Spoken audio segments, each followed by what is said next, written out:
সে দুদিন ধরে মদনকে বলছি আমার পান খাওয়ার সুপারিটা শেষ হয়ে গেছে। মদন হারামজাদাটা একদম মন ভুলো হয়েছে, ওর বাপের মতো। আজ আসুক, মজা দেখাবো আমি ওকে।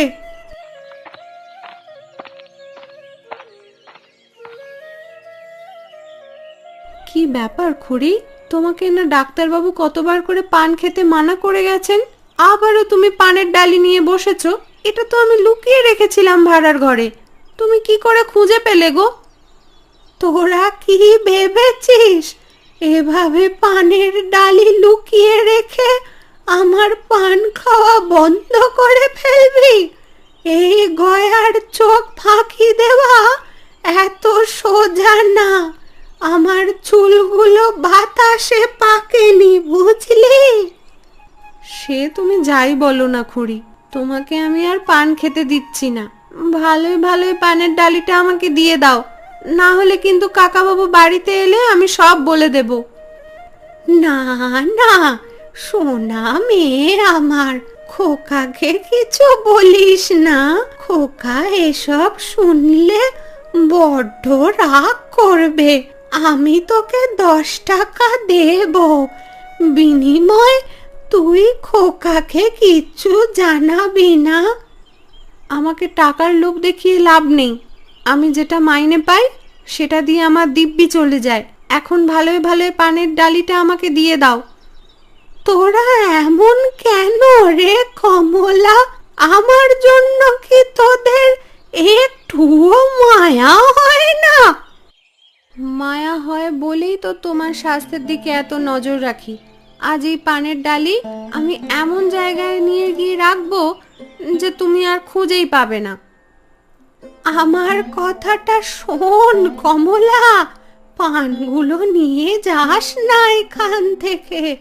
যে কটা পান আছে খেয়ে শেষ করি, তারপরে না হয় ডালিটা উঠে নিয়ে গিয়ে রাখিস। না না খুড়ি, তোমার কোনো মিষ্টি কথায় মন ভোলাতে পারবে না আমায়। এখন আমার সাথে চলো, তোমাকে খেতে দিই। কোথায় খেতে দিবি আমায়? কোথায় আবার? ঘরে। ডাক্তারবাবু তোমাকে রোদে বেশি যেতে বারণ করেছে। রোদে ঘুরে আবার মাথা ঘুরে পড়ে যাবে। সে কি কাণ্ড হয়েছিল তোমার একবার। ডাক্তারের ওসব কথা আমি মানি না। এত বছর ধরে আমি যেখানে খেয়ে এসেছি সেখানেই আমি খাবো। ওই জমিতে গিয়ে বসে খাবার খেয়ে কি পাও তুমি? সেখানে অনেক স্মৃতি আছে রে কমলা, ও তুই বুঝবি না। সময় হলে একদিন তোদের সব গল্প খুলে বলবো। এখন চল, খাবার দাবার নিয়ে আমরা জমির দিকে যাই।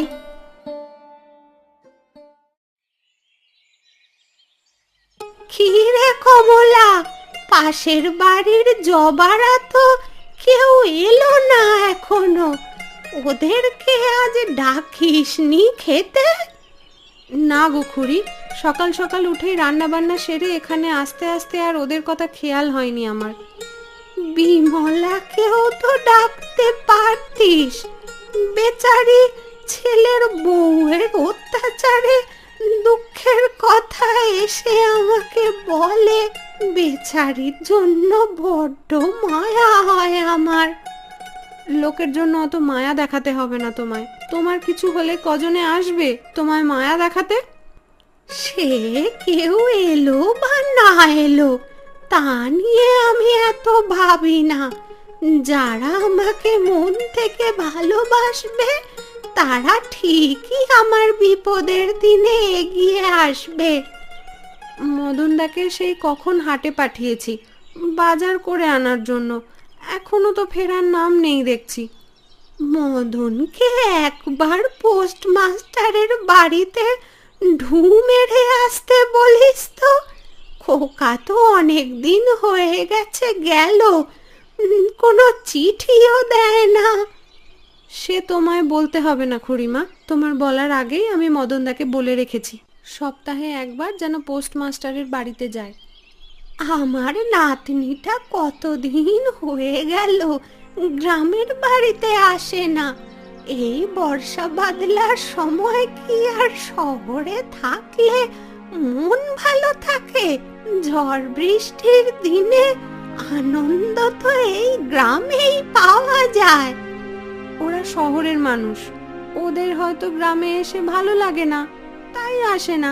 আমার তো গ্রাম ছেড়ে কোথাও যেতে ভালোই লাগে না। তা তুই ঠিকই বলেছিস রে কমলা। খোকা কতবার করে আমাকে শহরের বাড়িতে নিয়ে যেতে চাইছিল, কিন্তু আমার মন সায় দিল না যেতে। আকাশে অনেক মেঘ করেছে গো খুড়িমা, মনে হয় ঝড় বৃষ্টি নামবে। তাড়াতাড়ি খেয়ে চলো, বাড়ির দিকে যাই। হ্যাঁ হ্যাঁ, খাওয়া শুরু কর।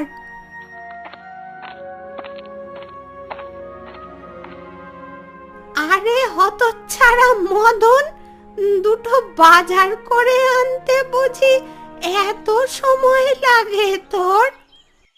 বাড়ি এসে বাজার রাখতে গিয়ে যখন দেখি তোমরা বাড়ি নেই, তখনই বুঝতে পেরেছি এ জমিতে এলেই তোমাদেরকে পাওয়া যাবে।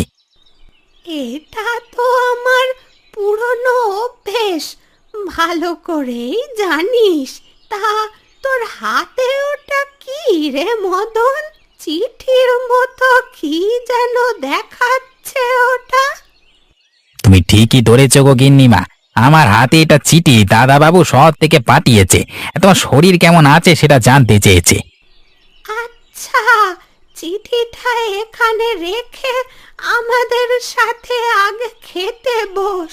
খাওয়া শেষ হলে চিঠি পড়ে উত্তর দেব খন। ঠিক আছে গিন্নিমা, ঠিক আছে।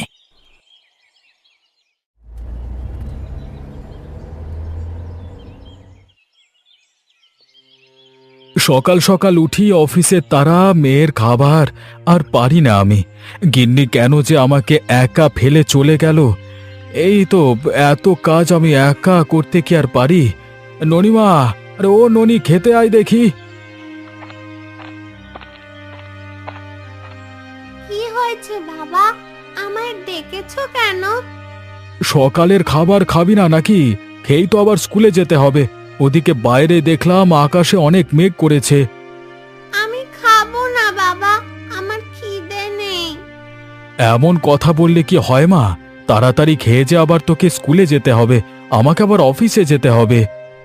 বললাম তো আমি খাবো না। আর আজ আমার স্কুল কিসের? স্কুল কিসের মানে? স্কুলে যাবি না নাকি তুই? হ্যাঁ, তুমি ভুলে গেছো বাবা, কালই আমাদের স্কুলে বর্ষার ছুটি দিয়েছে। ওহো, আমি তো ভুলেই গেছিলাম রে মা। আসলে এত কাজের চাপে কিছু মনে ছিল না। তাহলে কি খাবার রেখে যাব তোর জন্য টেবিলে? তুই পরে খেয়ে নিস মা।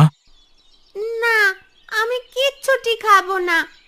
ননি, জেদ করে না মা, বাবাকে তো অফিসে যেতে হবে। এখন জেদ করলে হয় বল মা? আমার ননিমা তো বড় হয়ে গেছে। বর্ষার ছুটিতে সবাই তাদের দাদু বাড়িতে যাবে, শুধু আমি যেতে পারবো না।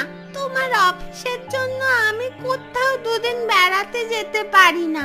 কতদিন হয়ে গেল ঠাকুমাকে দেখি না। আমারও তো মন চায় রে মা, দুদিন গিয়ে গ্রাম থেকে ঘুরে আসি, কিন্তু কি করব বল, অফিসের কাজের চাপে আর কিছু হয়ে ওঠে না। তুমি তো সারা দিন অফিসে থাকবে, আমি একা একা বাড়িতে কি করব শুনি? আমি কিন্তু খাবো না, আমার খেতে ভালো লাগছে না এখন। আচ্ছা ঠিক আছে, রাগ করে না মা আমার। পরশু তো আমার অফিস ছুটির দিন, ওই দিন তোকে মায়ের কাছে রেখে আসবো গিয়ে। আর বর্ষার ছুটি শেষ হবার আগেই আবার নিয়ে আসবো তোকে। সত্যি বাবা, আমায় তুমি ঠাকুমার কাছে রেখে আসবে? হ্যাঁ রে মা, রেখে আসবো। এখন তো দুটো কিছু মুখে দে, আজকে অফিস শেষ করে চিঠি লিখে তো ঠাকুমার কাছে পাঠিয়ে দেব। ঠিক আছে, তাহলে আমি এখন খেয়ে নিচ্ছি বাবা। এই তো আমার লক্ষ্মী মেয়ে, দুপুরের খাবার রেখে দিয়েছি, স্নান সেরে খাবার খেয়ে নিস মা। ঠিক আছে বাবা।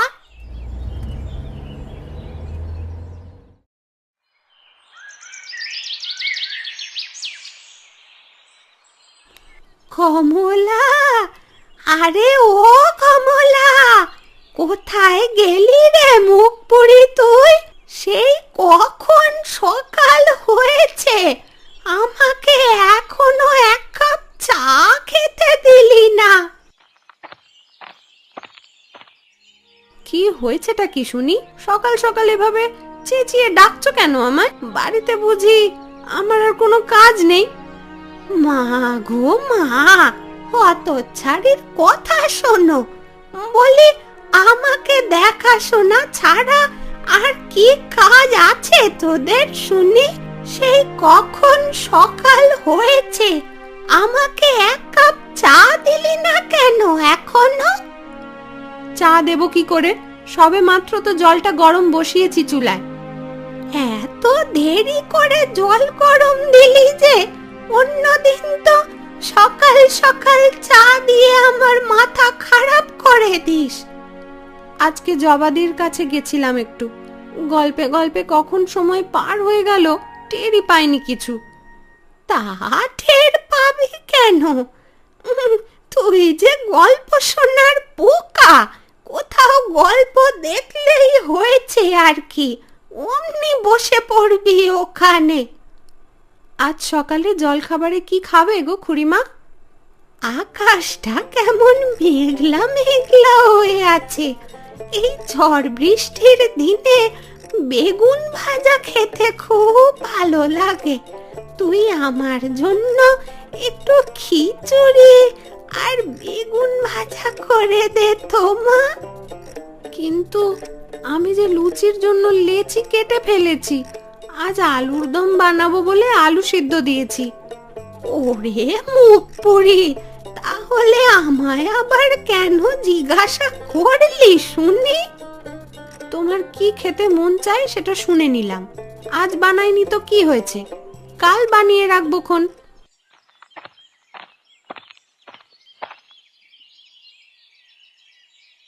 গিন্নিমা, ও গিন্নিমা, দাদাবাবু যে শহর থেকে আজকে আবার একখানা চিঠি পাঠিয়েছে। তাই নাকি? তা চিঠিখানা দে আমায়, পড়ে দেখি কি লিখেছে। কি লিখেছে কাকা বাবু?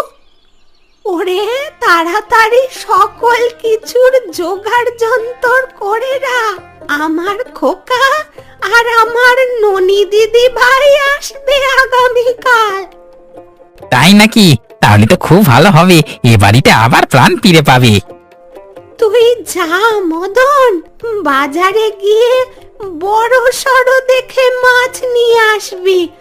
মাছ, মাংস, পোলাও, কালিয়া, কোনো কিছুর যেন কম না থাকে। ঠিক আছে গিন্নিমা, আমি এক্ষুনি বাজারে যাচ্ছি।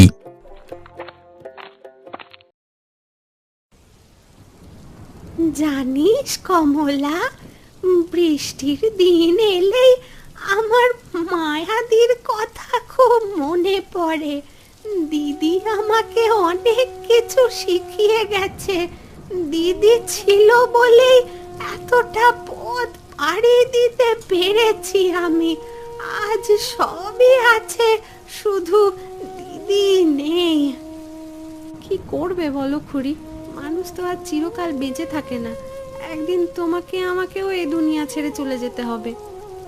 মৃত্যু এক চিরন্তন সত্য রে, এই সত্যকে কেউ কখনোই খণ্ডাতে পারেনি। তবে আজ দিদি বেঁচে থাকলে অনেক খুশি হতো। হ্যাঁ, তা হতো হয়তো। বাইরে ঝুম বৃষ্টি নেমেছে, খোকারা কত দূর এলো কে জানে। এতক্ষণে তো চলে আসার কথা। হয়তো বৃষ্টির জন্য কাকাবাবুরা স্টেশনে আটকে গেছে। মদনকে তো গরুর গাড়ি নিয়ে পাঠালাম ওদেরকে আনার জন্য। বৃষ্টি হলেও তো গরুর গাড়িতে করে চলে আসার কথা এতক্ষণে। রান্না বান্না কি কি করেছিস রে কমলা? ওই তো কাকাবাবুর পছন্দের ছানার পোলাও, রুই মাছের কালিয়া আর কোপ্তা করেছি। সে কি, পোলাও, কোরমা, মাংস এগুলো কিছু রান্না করিসনি? এত খাবার কি একসাথে খেতে পারবে? রাত্রে আবার রান্না করে দেবক্ষণ। খোকা তো ননিবালাকে দিয়েই কাল সকালে চলে যাবে। ভালো মন্দ যতটুকু পারিস রান্না কর। না জানি শহরে আমার খোকা একা একা কি রান্না করে খায়। কত করে বললাম একটা বিয়ে কর, কিন্তু মেয়ের দিকে তাকিয়ে সে আর বিয়েই করলো না। মা, ও মা, কেমন আছো তুমি? আমি ভালো আছি রে খোকা, তোদের দেখে আমি একদম সুস্থ হয়ে গেছি। আমার ননি দিদি ভাই কেমন আছে শুনি? আমি খুব ভালো আছি ঠাকুমা। ঝড় বৃষ্টির দিনে শহরে আর মন টিকলো না, তাই তো তোমার কাছে চলে এলাম। এসেছিস, খুব ভালো করেছিস দিদি ভাই। তোদের পেয়ে আমার আনন্দের আর কোনো সীমা নেই। যা কমলা, ওদেরকে ঘরে নিয়ে যা। আসুন কাকাবাবু, ঘরে আসুন।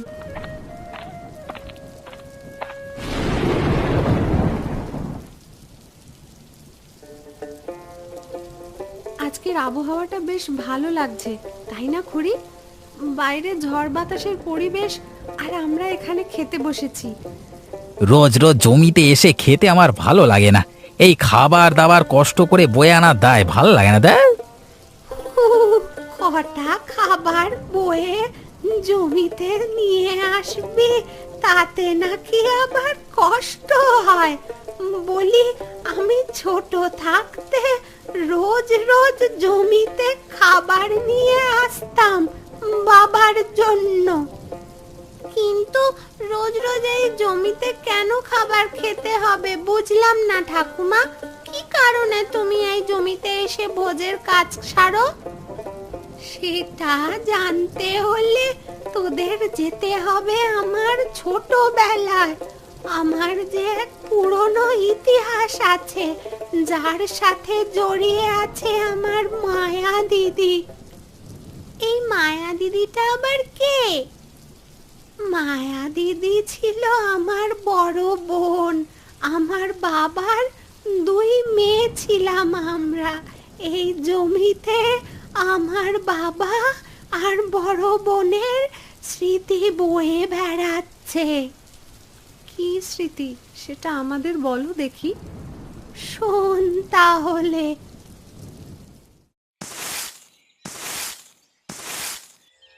এই গয়াকে নিয়ে আমি আর পারি না। সেই কখন সকাল হয়েছে, এখনো পড়ে পড়ে ঘুমোচ্ছে। এখনো যে সকালে রান্না বাকি। নদীর পাড়ে গিয়ে একটু জল নিয়ে এলে দিতেও তো পারে। গয়া, ও গয়া, এবার ওঠ দেখি। কি হয়েছে দিদি?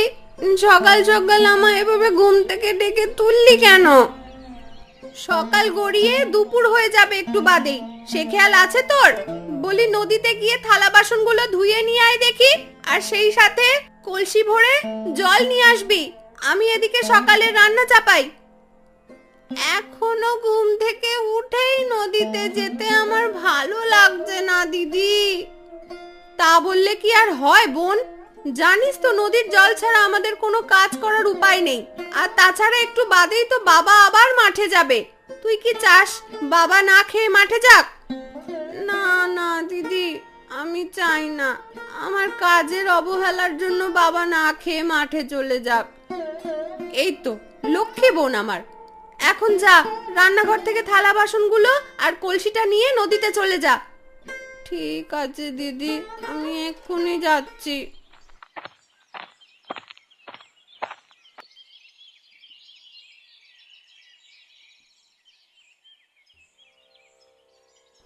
মায়ামা, গয়া কোথায় গেছে রে? ওকে তো দেখতে পাচ্ছি নে। ওকে নদীর ধারে পাঠিয়েছি বাবা। রান্নার জল শেষ হয়ে গেছে, তাই আনতে গেছে। তা সকাল সকাল উঠে তুমি কোথায় গিয়েছিলে শুনি? কোথায় আর যাবো রে মা, গিয়েছিলাম একটু উপেনের চায়ের দোকানে। সকাল হলে উপেনের হাতের চা না খেলে ভালো লাগে না। তুমি একটু বিশ্রাম নাও, আমি এক্ষুনি রান্না চাপিয়ে দিচ্ছি। খেয়ে তবে মাঠে যেও বাবা। আজকে আমার মাঠে অনেক কাজ রে মা, জমিতে আল বাঁধতে হবে, কিন্তু আকাশের অবস্থা তো বেশি ভালো দেখছি নে। বৈশাখ জ্যৈষ্ঠ মাসে ঝড় বাতাসের আবহাওয়া তো থাকবেই। এই ঝড় বৃষ্টিতে কত মানুষের জমির ফসল নষ্ট হবে, জলে ডুবে যাবে। তা তুই ঠিকই বলেছিস রে মা, ঝড় বৃষ্টি শুরু হওয়ার আগে আমি মাঠে চলে যাই। সে কি, তুমি খেয়ে যাবে না বাবা? না রে মা, এখন আর খাবো না, তোরা বরং মাঠে ভাত নিয়ে আসিস, জমিতে বসে একসাথে 3 বাপ মেয়েতে ভোজন করব। ঠিক আছে বাবা।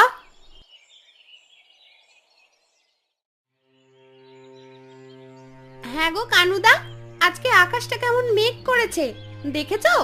জমির আল তো বাঁধলাম, ঝড় বৃষ্টি এলে যে জল জমলে সব গাছ পচে যাবে। আরে তেমন কিছুই হবে না, আল না হয় এসে কেটে দেওয়া যাবে। আল যে কাটবি, ঝড় বৃষ্টি হলে বাড়ি থেকে বেরোতে পারবি? আর তাছাড়া আমাদের গ্রাম থেকে জমি অনেক দূর, তখন আর আসা সম্ভব হবে না।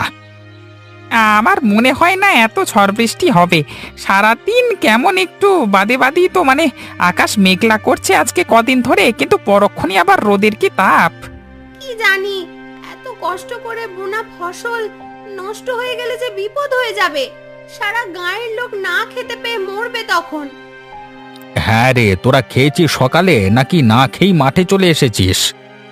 খাবার আর সময় পেয়েছি কই, সকাল সকাল জমির কাজ করার জন্য ঘুম থেকে উঠি মাঠে দৌড়েছি। মায়া আর গয়ার তো খাবার আনবার কথা, এখনো তো ওরা এলো না। কই গো বাবা, চলে এসো সবাই। সবার জন্য খাবার নিয়ে এসেছি, একসাথে ভোজন করব জমিতেই। আসছি রে মা, তোরা বস। কানু চল খেতে যাই, আয় রমা। হ্যাঁ হ্যাঁ, তাই চলো দাদা।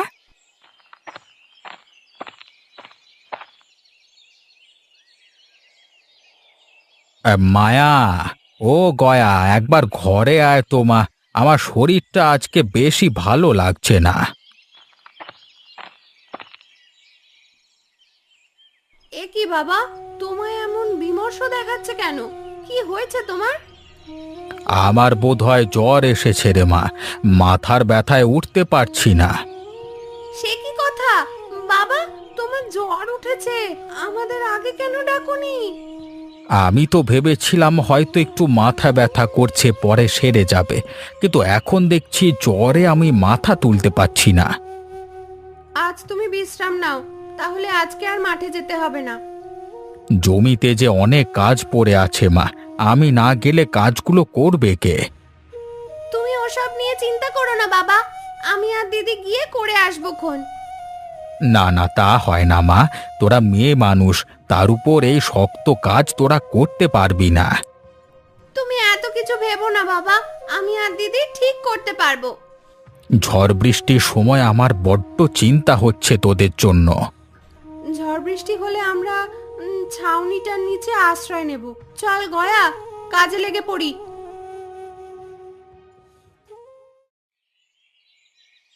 আজকে তো রমা পিসি, কানু কাকা কেউ এলো না রে দিদি, ওরা কি আর আজকে আসবে না? কি জানি, হয়তো আসবে না, ওদের জমির কাজ তো শেষ হয়ে গেছে, তাই বোধহয় আজ আর আসেনি। আমার খুব খিদে পেয়েছে দিদি, চল আমরা ভোজের কাজটা সেরে নি, দুপুর তো হয়ে গেছে। আকাশে মেঘ দেখে বুঝতেই পারিনি কখন দুপুর হয়ে গেছে। চল চল চল বোন, খেতে বসি।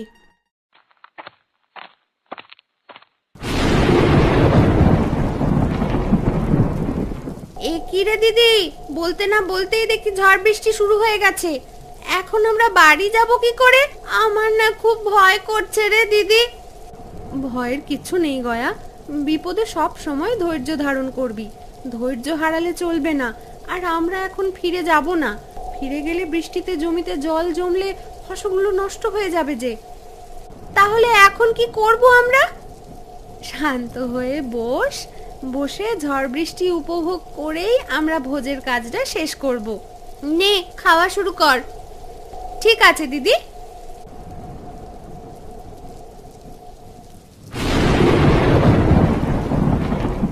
অনেকক্ষণ ধরেই তো ঝড় বৃষ্টি শুরু হয়েছে, কিন্তু এখনো তো লক্ষণ ভালো দেখছি না রে গয়া। তাই তো দেখছি দিদি, জমিতে যে জল জমা শুরু করে দিয়েছে। এখন আমরা কি করব বলতো? আল কাটার জন্য তো আমরা কোদাল নিয়ে এসেছি। কোদাল দিয়ে সবার আলগুলো কেটে দিই, না হলে জল জমে সব ফসল নষ্ট হয়ে যাবে।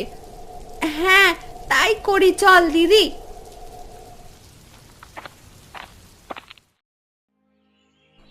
যাক দিদি, ভালো ভালো সব জমির ফসল বাঁচাতে পেরেছি, না হলে জল জমে সব নষ্ট হয়ে যেত। হ্যাঁ রে বোন, ভাগ্যিস আমরা আজ জমিতে কাজ করতে এসেছিলাম, না হলে যে আমাদের সবার জমির ফসল নষ্ট হয়ে যেত। এখন থেকে প্রতিদিন আমরা বাবার সাথে জমিতে বাবার কাজ করতে সাহায্য করতে আসব, আর এখানেই একসাথে ভোজ করব। তুই ঠিক বলেছিস গয়া, তাহলে বাবারও কষ্টটা কমে যাবে। ঝড় বৃষ্টিতে তোদের জন্য আমার খুব চিন্তা হয়েছে, সেই জন্যই এখন আমি এই জ্বর নিয়েই উঠে এসেছি তোদের জন্য। ঝড় বৃষ্টিতে তোদের কোনো ক্ষতি হয়নি তো মা? না বাবা, আমরা একদম ঠিক আছি। আজ আমরা না আসলে সবার জমিতে জল জমে যেত। সত্যি হারান্দা, তুমি দুটো মেয়ে জন্ম দিয়েছো বলতে হবে। আজ ওদের জন্যই আমাদের সবার জমির ফসল রক্ষা পেল। একদম ঠিক কথা বলেছিস রমা। গ্রামবাসীরা সবাই ওদের দুই বোনের খুব প্রশংসা করছে। আজকে থেকে আমরা সবাই এই জমিতে বসেই ভোজের কাজ সারবো। তাহলে এই জন্য তুমি এখনো এই জমিতে বসেই ভোজ করো ঠাকুমা?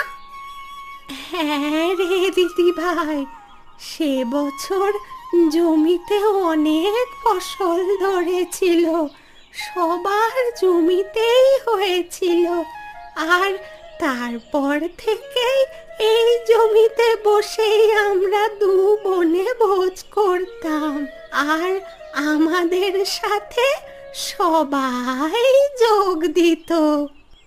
আজকে মাসিমণি বেঁচে থাকলে আবার তোমরা দু বোনে এখানে বসেই ভোজ করতে পারতে। কে বলেছে বেঁচে নেই?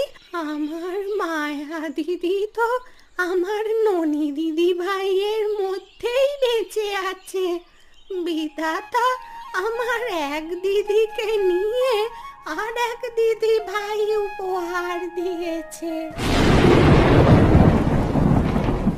এই যা, এখন আবার ঝড় বৃষ্টি শুরু হয়ে গেল তো। চলো খুড়ি, সবাই বাড়ি ফিরে যাই। না না, আমরা বাড়ি যাব না, শান্ত হয়ে ঝড় বৃষ্টি দেখব, আর ঝড় বৃষ্টির মধ্যে এখানে আমাদের ভোজের কাজ সারবো।